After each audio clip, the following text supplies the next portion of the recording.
There are some nights that break you in ways you never recover from.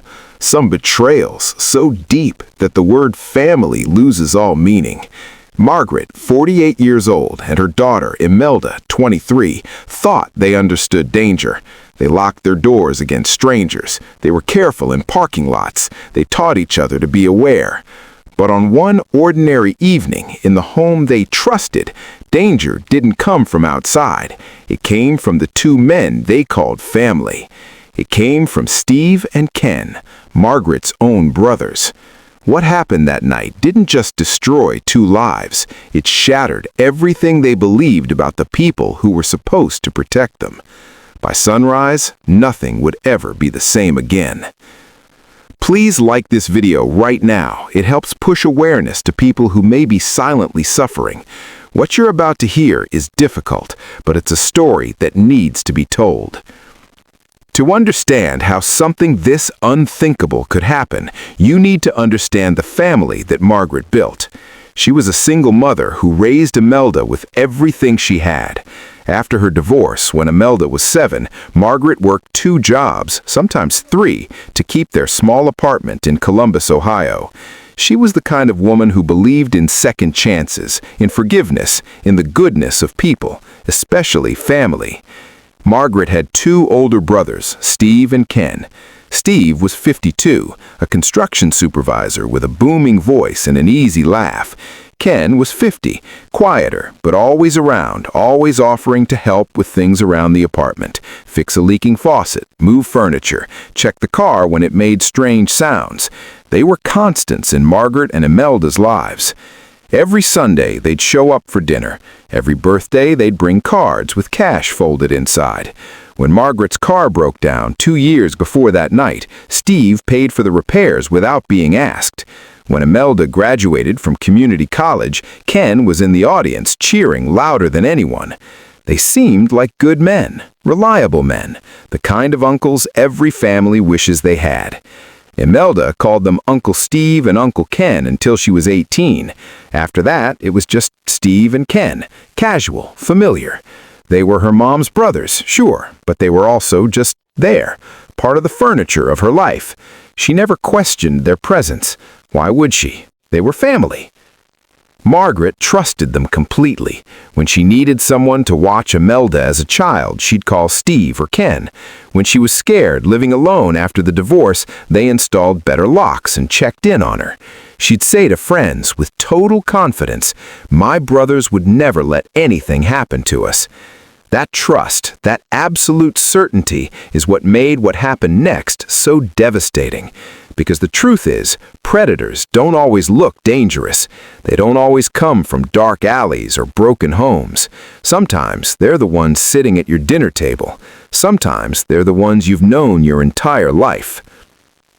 Emelda was 23 that spring. She worked as a receptionist at a dental office and lived with her mom to save money for her own place. She was close to Margaret, the kind of close where they'd text each other throughout the day, send memes, talk about everything. They weren't just mother and daughter, they were best friends. Margaret was proud of Emelda in that quiet, fierce way mothers are. Proud that she'd graduated, proud that she worked hard, proud that despite growing up without a father around much, Emelda had turned into someone kind, someone strong. They had their routines. Friday nights were movie nights. Sundays were family dinners, which meant Steve and Ken coming over.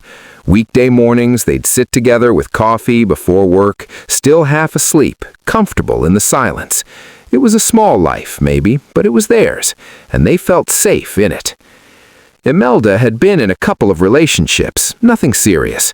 She dated a guy from college for a year, but it fizzled out. She wasn't in a rush. She was still figuring out who she was, what she wanted. Margaret would tell her, "Take your time, baby. There's no rush for anything. Life will unfold when it's ready." Margaret hadn't dated since the divorce. She'd tried once or twice, met a man at church, went to coffee, but it never felt right. Her focus had always been Emelda, making sure she was okay, making sure she had everything she needed. Now that Emelda was grown, Margaret was starting to think about herself again. Maybe taking a class, maybe traveling a little. She'd started saving. They talked about maybe going to the beach together that summer, just the two of them, a week away. It felt possible. It felt like something to look forward to. But beneath that surface of normalcy, there were small moments Emelda would remember later, moments she didn't think much about at the time. Ken hugging her a little too long after her college graduation, Steve making a comment about how grown up she looked in a dress. Little things, uncomfortable things, but not dangerous things, or so she thought. She'd brush it off, tell herself she was overthinking. These were her uncles. They'd known her since she was a baby. Surely it didn't mean anything. Margaret had similar moments, too. Times when Steve would stand too close. Times when Ken's hand would linger on her shoulder. She'd feel a flash of something, unease maybe, but then it would pass. She'd tell herself she was being paranoid. These were her brothers. They loved her. They'd protected her. Surely she was imagining things. But deep down, in a place she didn't want to look, she wondered. And she hated herself for wondering. They thought the danger in life came from strangers. They never prepared for family. Looking back, the signs were there. But that's the thing about hindsight, isn't it? It's perfect. At the time, nothing seemed clear enough. Nothing seemed urgent enough to act on. Ken had started coming over more often, not just on Sundays. He'd drop by on Tuesday evenings, say he was in the neighborhood. He'd stay for hours, sit on the couch, watch TV, make himself at home. Margaret didn't mind. He was her brother. Why would she mind? But Emelda started feeling something. She couldn't name it. It was the way he looked at her sometimes. Not like an uncle. Not quite. Steve started texting Margaret more often, random things, asking how her day was, sending jokes. It felt off, but Margaret didn't want to be rude. He was her brother. He cared. That's all it was, right? There was one Sunday dinner about 3 months before that night that something happened that Emelda's stomach turned. She was in the kitchen getting drinks, and Steve came up behind her. He put his hands on her waist just for a second and said something about how she'd grown into such a beautiful woman. His breath smelled of beer. His hands felt heavy, wrong. Emelda froze. She didn't know what to say. She laughed it off, moved away, brought the drinks to the table. She didn't tell her mom. She told herself it was nothing, just a weird moment. He was probably just tipsy. It didn't mean anything. But that night, lying in bed, she felt sick. She felt angry at herself for not saying something, for not pushing him away harder, for laughing instead of telling him never to touch her like that again. Another time, Ken made a comment to Margaret about how lonely she must be, how a woman like her shouldn't be alone. He said it with this look, this intensity that made her skin crawl. But she shook it off, told him she was fine, told him she didn't need anyone. He smiled, said, "If you ever do, you know where to find me." Nothing seemed serious enough to accuse. No single moment was clear enough to call out. And that's how silence grows. In the small, uncomfortable spaces, in the moments you tell yourself you're overreacting, in the fear of making things awkward, in the worry that maybe you're wrong and you'll ruin a relationship over nothing. So Margaret and Emelda said nothing. They pushed down the unease. They kept smiling on Sunday dinners. They kept answering the late-night texts. They kept letting Steve and Ken into their home, into their lives, because they were family, and family you're supposed to trust. It was a Saturday in late April, the kind of evening where the air still held a chill, but spring was undeniable. Margaret had worked a half day. Emelda had been off. They'd spent the afternoon cleaning the apartment, doing laundry, normal weekend things. Around 6 p.m., Margaret's phone buzzed. It was Steve. "Hey sis, Ken and I are nearby. Mind if we stop by for a bit?" Margaret didn't think twice. She texted back, "Sure, come on over." She didn't ask Emelda if it was okay. Why would she? This was normal. This was just another evening. Steve and Ken arrived around 7. They brought pizza, beer. Steve had a bag of chips. It all felt casual, easy. Margaret was tired but glad for the company. Emelda was in sweatpants and an old t-shirt, her hair in a messy bun. She wasn't expecting anyone, but it was just Steve and Ken. It didn't matter. They sat in the living room, ate pizza, watched a basketball game on TV. The conversation was light. Work, weather, some story Ken was telling about a guy on his job site. Margaret laughed. Emelda scrolled on her phone.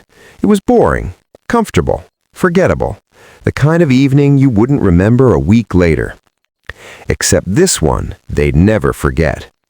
Around 9, Margaret got up to get more drinks from the kitchen. Steve followed her.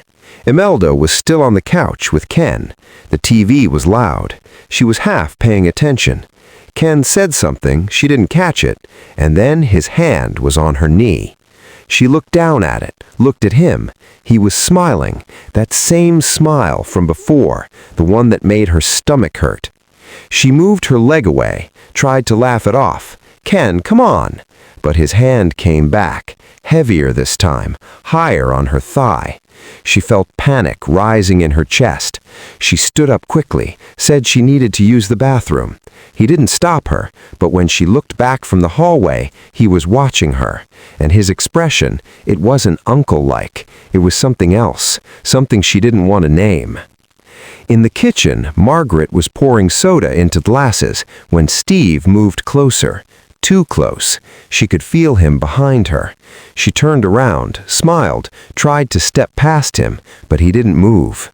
"Margaret," he said quietly. She didn't like his tone, didn't like the way he was looking at her. "Steve, what are you doing?" She tried to keep her voice light, tried to pretend this was still normal. He reached out, touched her arm. "You know I've always cared about you, right?" His voice was low, almost a whisper. She pulled her arm away.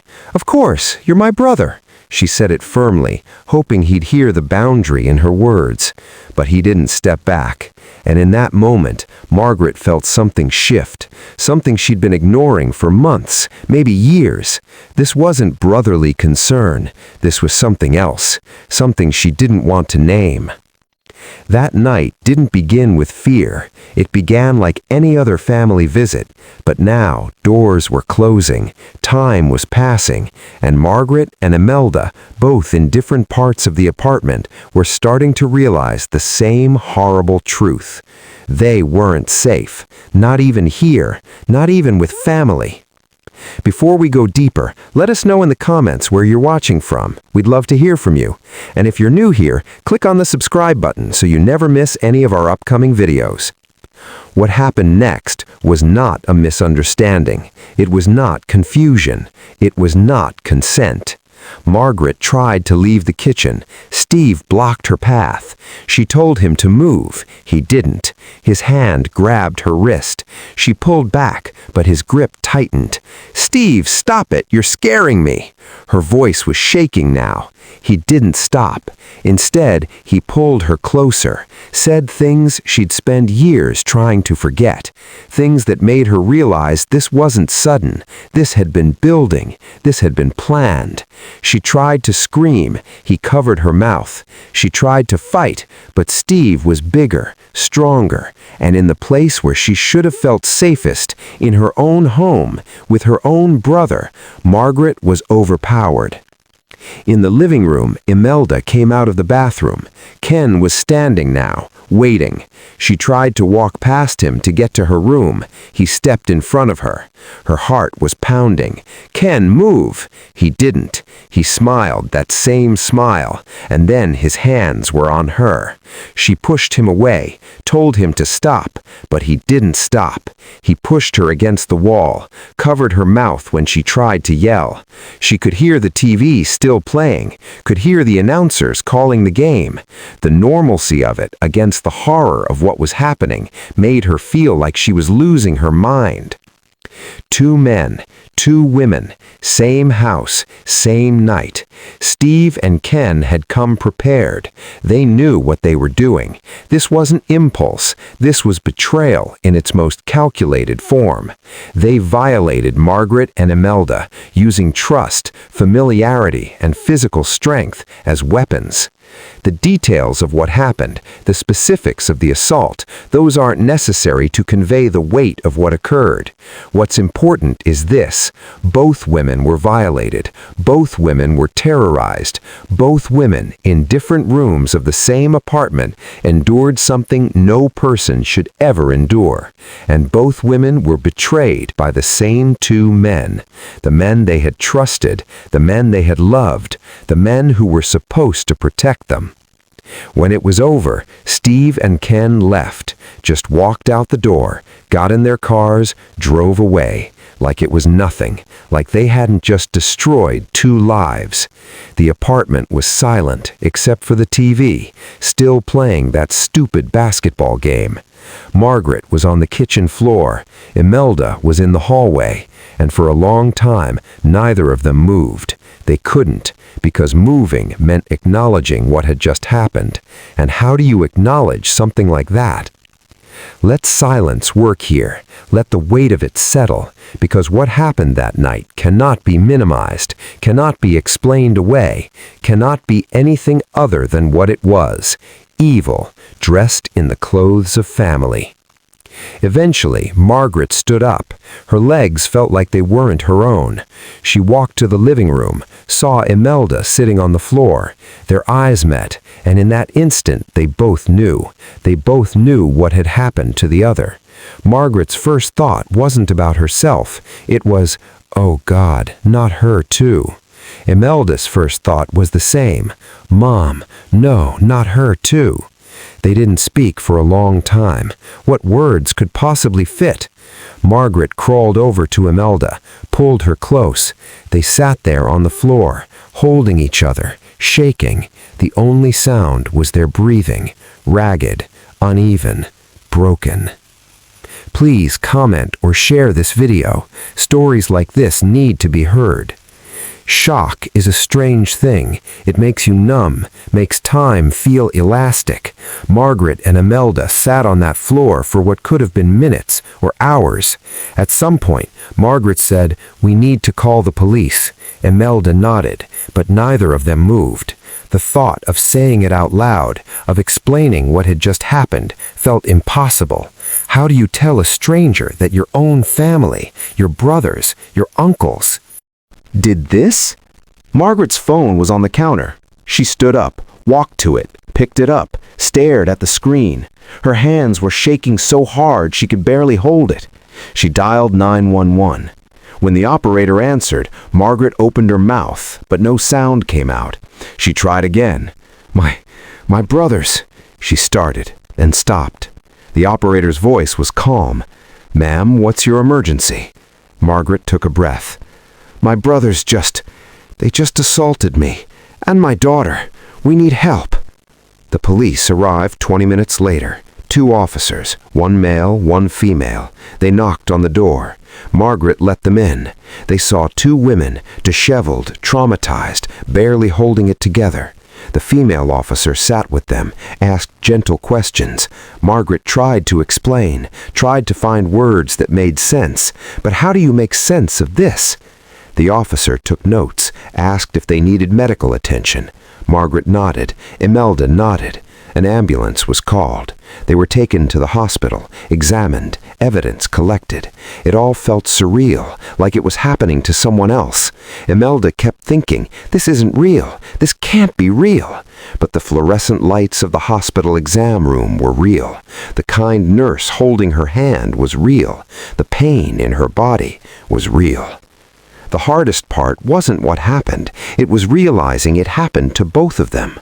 Margaret kept looking at Emelda during the exam, kept thinking, "This is my fault. I let them into our home. I trusted them. I should have protected her." Emelda was thinking the same thing. If I had just stayed in the bathroom, if I had just locked my bedroom door, if I had just... But there were no ifs that could change what had happened. They left the hospital as the sun was rising. A detective had already started calling Steve and Ken. They didn't answer. Margaret and Emelda went back to the apartment, walked through the door, saw the pizza box still on the coffee table, the beer cans, the chips, evidence of normalcy, evidence of betrayal. Emelda went to her room, locked the door, didn't come out for 2 days. Margaret sat on the couch, stared at the wall, and thought, how do I survive this? 3 days after that night, Margaret knocked on Emelda's door. "Emelda, baby, we need to talk." Emelda opened it. Her eyes were red. She looked like she hadn't slept. She hadn't. Margaret looked the same. They sat on Emelda's bed. For a long time, neither spoke. Then Margaret said, "I'm sorry." Emelda looked at her.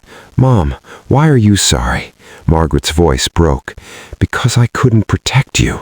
Because I let them in. Because I trusted them. Because—" Emelda grabbed her mom's hand. "Mom, stop. This isn't your fault." Margaret shook her head. "But I'm your mother. I'm supposed to keep you safe, and I didn't. I couldn't." The weight of it, the crushing guilt, was suffocating her. Emelda started crying. "I keep thinking, if I had just told you about the things they said, the way they looked at me, if I had just—" Margaret squeezed her hand. "I had the same thoughts, the same feelings, and I didn't say anything either. We both saw things, and we both stayed quiet because they were family, and we didn't want to believe." They sat there, holding each other, crying, not just for what happened, but for what they'd lost, the version of their family that they thought existed, the safety they thought they had, the brothers, the uncles they thought they knew, all of it gone. Emelda whispered, "I don't know how to be okay after this." Margaret whispered back, "Me neither, but we'll figure it out, together, okay?" Emelda nodded, "Together." But the truth is, they weren't just dealing with their own trauma, they were dealing with each other's. Margaret couldn't look at Emelda without seeing her in that hallway, without imagining what Ken did to her. It made her feel sick, furious, helpless. Emelda couldn't look at her mom without imagining Steve in that kitchen, without wanting to scream, to hurt him, to make him feel even a fraction of what he'd put them through. They weren't just victims of assault, they were witnesses to each other's nightmare, and that added a layer of pain that was almost unbearable. Margaret kept thinking, "She's my baby, my little girl, and I couldn't stop it." Emelda kept thinking, "My mom, the strongest person I know, and she couldn't stop it either." In the weeks that followed, they had to make choices. Do we tell the rest of the family? Do we press charges? Do we move? Do we stay? Every decision felt impossible. Every path seemed to lead to more pain. They decided to tell Margaret's mother, their grandmother. She was 82, living in a nursing home. She deserved to know. When Margaret told her, when she explained what her sons had done, her mother's face crumbled. She started crying, kept saying no, no, no, like if she said it enough it wouldn't be real. In the end, she chose to believe Margaret, but the knowledge destroyed her. She never spoke to Steve or Ken again. She died 6 months later. Emelda believes the grief killed her. They didn't just lose safety, they lost their idea of family. They lost the grandmother who couldn't bear the truth. They lost aunts and cousins who didn't know what to believe. They lost the version of themselves that existed before that night. And they had to figure out, how do we move forward when everything we knew is gone?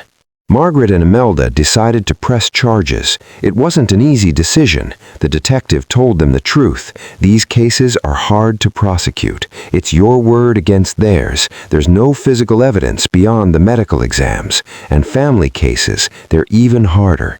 Juries struggle with them. Margaret didn't care. She wanted Steve and Ken to face consequences. She wanted them to be held accountable. Emelda wasn't sure. She was scared. Scared of a trial. Scared of having to testify, scared of the whole world knowing what happened to her. But Margaret said, "Baby, we don't have to do this, but if we don't, they get away with it, and they might do it to someone else." That thought, that they could hurt someone else, made Emelda's decision. "Okay, let's do it." Steve and Ken were arrested 2 weeks after the assault. They denied everything, said Margaret and Emelda were lying, said it never happened. Their lawyers painted them as good men, pillars of the community, no criminal records, steady jobs. Why would they do something like this? And Margaret and Emelda, well, they had reasons to lie, didn't they? Maybe they wanted money. Maybe there was some family drama. Maybe they were just confused. The narrative shifted. Suddenly, the victims were the ones on trial. Word got out in the family. Aunts, uncles, cousins. People started choosing sides. Some believed Margaret and Emelda, sent messages of support, offered help. But others didn't.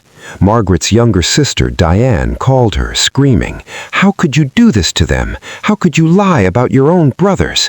Margaret tried to explain. Diane wouldn't listen. "They've been good to you your whole life, and this is how you repay them? You're tearing this family apart." Margaret said, "They tore it apart, not me." Diane hung up, never called again. Another cousin posted on social media vague things about how families should stick together, about how some people lie for attention. Emelda saw it, felt like she'd been punched in the stomach. She wanted to respond, to defend herself. Margaret told her, Don't. They've already made up their minds. Nothing you say will change that. The pressure to stay quiet, to drop the charges, to just move on was immense. People said, "Think about your mother. She's already so frail. This'll kill her." People said, "Think about Steve's kids. Think about Ken's grandchildren. Do you want to destroy their lives?" People said, "Maybe you misunderstood. Maybe it wasn't as bad as you think. Maybe you're overreacting."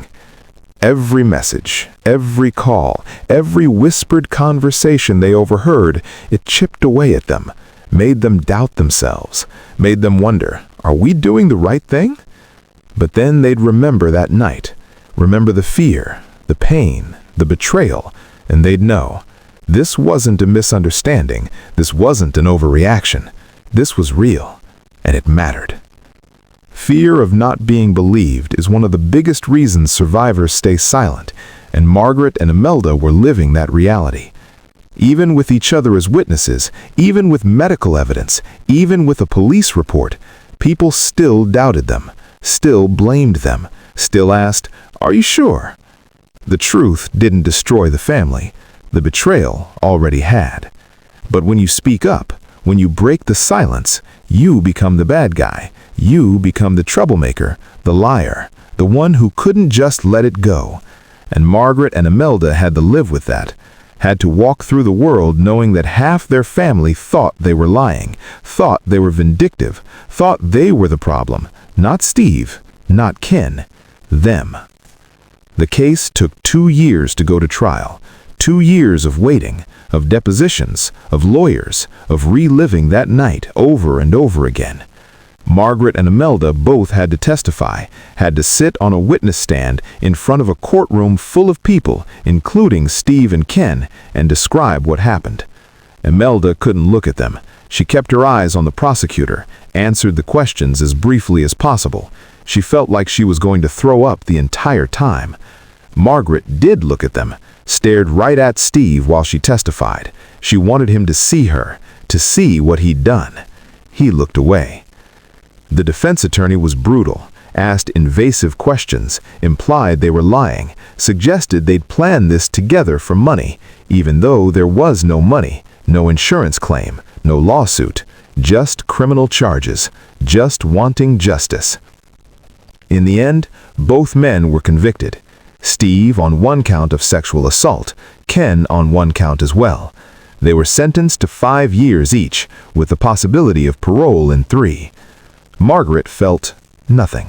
No relief, no satisfaction, just exhaustion. Emelda cried in the bathroom after the verdict was read, not because she was happy, but because she realized, this doesn't fix anything. They're going to prison, but I still have to live with what they did. And 5 years? 5 years isn't enough. It will never be enough. After the trial, the family fractured even more. Those who had supported Steve and Ken stopped speaking to Margaret and Emelda entirely, blocked them on social media, didn't invite them to family gatherings, acted like they didn't exist. Margaret's sister, Diane, showed up at her apartment one night, screaming, pounding on the door. "You ruined their lives! You're a liar! You're disgusting!" Margaret called the police. Diane left before they arrived, but the damage was done. Margaret realized, I can't stay here, not in this city, not with these people. Emelda felt the same. They started planning to move, to leave Columbus, to start over somewhere no one knew them, somewhere they could try to heal. But before they could, Steve's daughter, Melissa, reached out. She was 19. She sent Emelda a message. "I believe you, and I'm sorry." Emelda was shocked. Melissa explained, "My dad, he did things to me too when I was younger. I never told anyone, but when I heard what he did to you and your mom, I knew it was true, because I knew what he was capable of." Emelda called Margaret, told her. Margaret felt a horrible mix of emotions, rage that Steve had hurt Melissa too, grief that Melissa had been carrying that alone, and guilt that if they'd spoken up sooner, maybe Melissa wouldn't have suffered. But that's the thing about abuse in families. It's never just one victim. It's a web, a pattern, and breaking that pattern, it takes courage most people don't have. Melissa decided to come forward, to report what Steve had done to her. It meant his sentence would be extended. It meant she'd have to testify. It meant her own family, her mother, her siblings, would probably turn against her. But she did it anyway, because Emelda and Margaret gave her the courage, showed her that speaking up, even when it's hard, even when it costs you everything, is worth it. The family that remained, the few cousins, the grandmother before she passed, Melissa, they became Margaret and Emelda's new family. The rest, the ones who chose Steve and Ken, they were gone. And Margaret had to make peace with that. She told Emelda, "We can't control what other people believe. We can only control our truth. And our truth is that we survived. We spoke up, and we're still here. That has to be enough." Margaret and Emelda did move. They left Columbus 6 months after the trial, moved to a small town in Pennsylvania, rented a house with a front porch and a backyard, started fresh. Margaret got a job at a library. Emelda worked at a local clinic. They didn't tell anyone in their new town what had happened, didn't want to be defined by it. They were just Margaret and Emelda, mother and daughter, starting fresh. But the trauma, it doesn't just disappear. It follows you, lives in your body, shows up when you least expect it.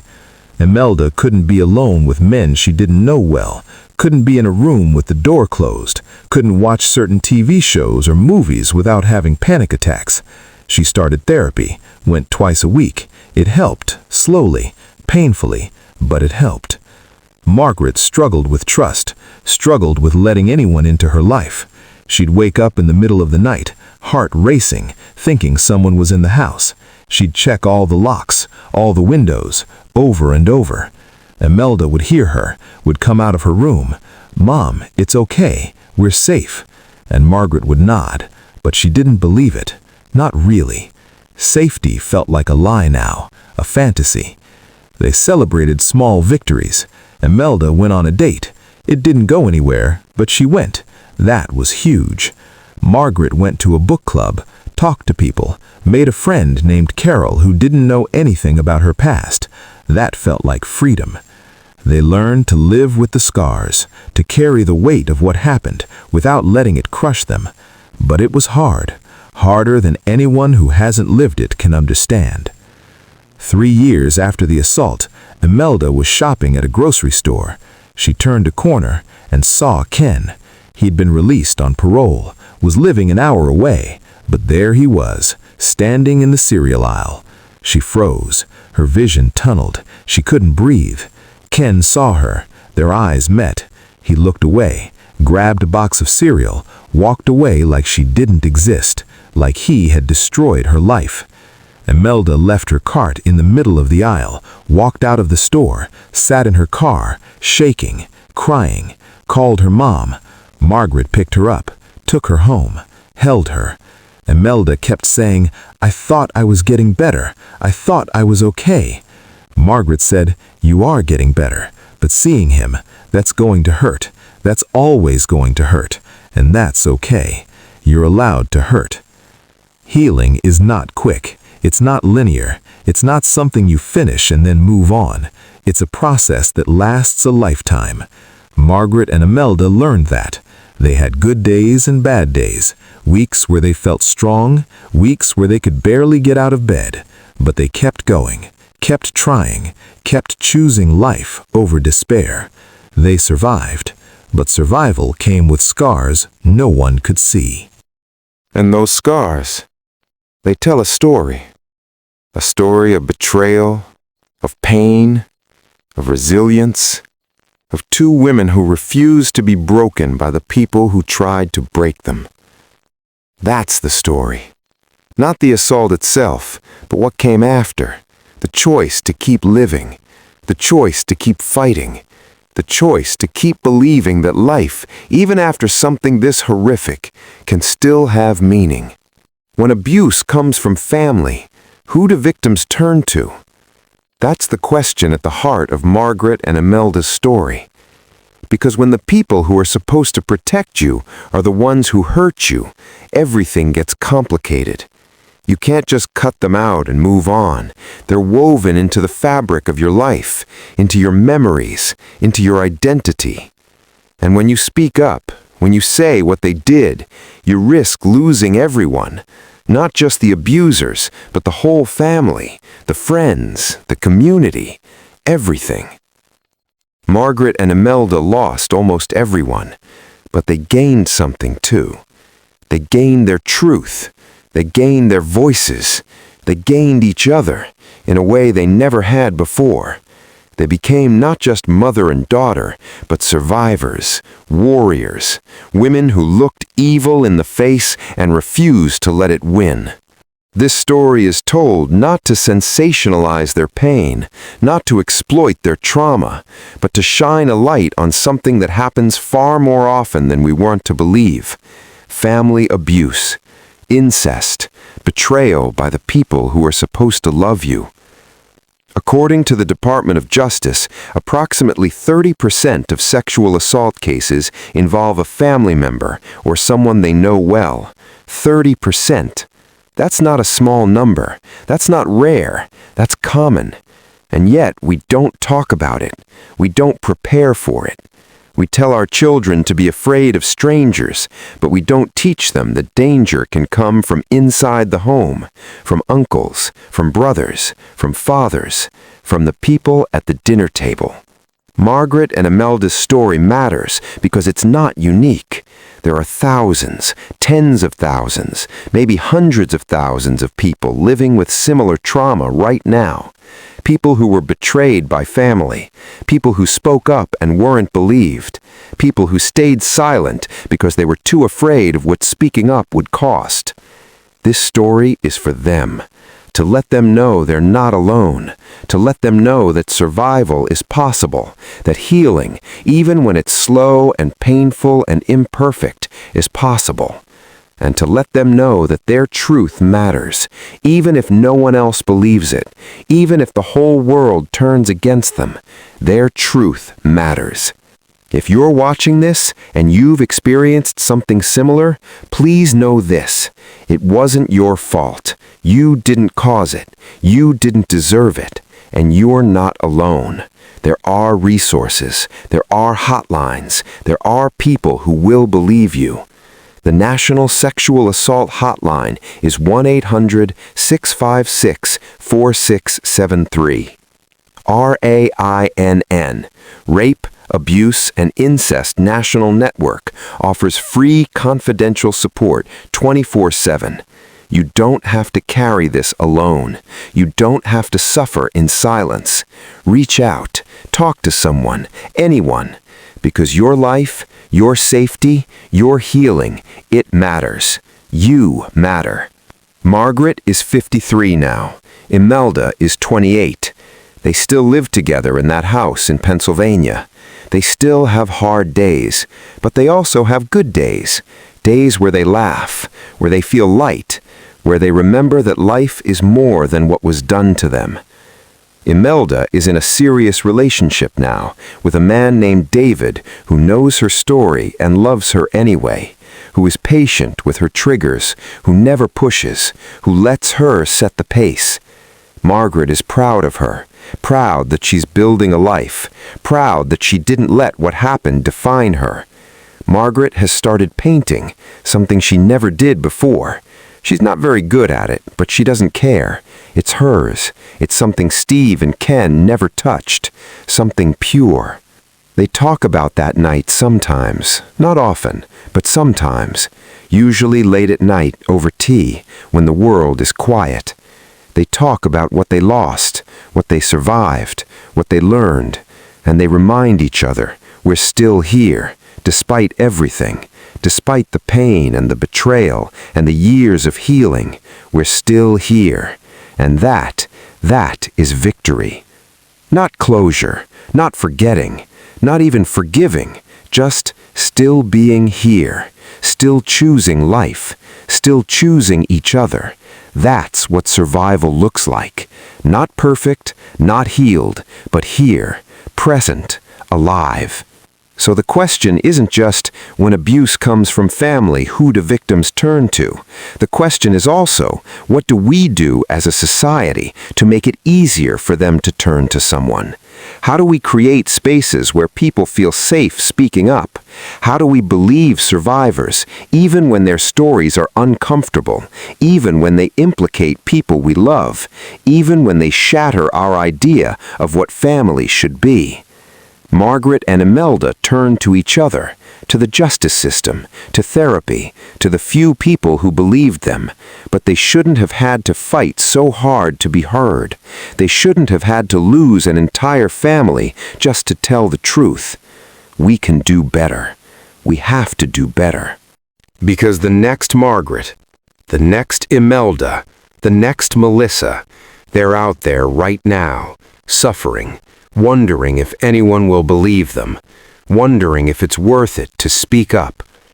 This story says yes, it's worth it. It's worth it to tell your truth. It's worth it to fight for justice. It's worth it to choose yourself, even when everyone else chooses the abuser. Because you deserve safety.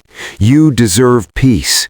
You deserve a life that isn't defined by what someone else did to you. Margaret and Emelda found that. Not easily, not quickly, but they found it. And if they can, so can you. If this story moved you, like the video, subscribe for more awareness stories, and leave a comment. Your engagement helps protect someone else. It helps push this story to people who need to hear it, people who are suffering in silence, people who think they're alone. You can be part of breaking that silence. You can be part of creating a world where survivors are believed, supported, and given the justice they deserve. Thank you for watching. Thank you for listening. And if you're a survivor, thank you for still being here. Your story matters. Your life matters. And you are stronger than you know.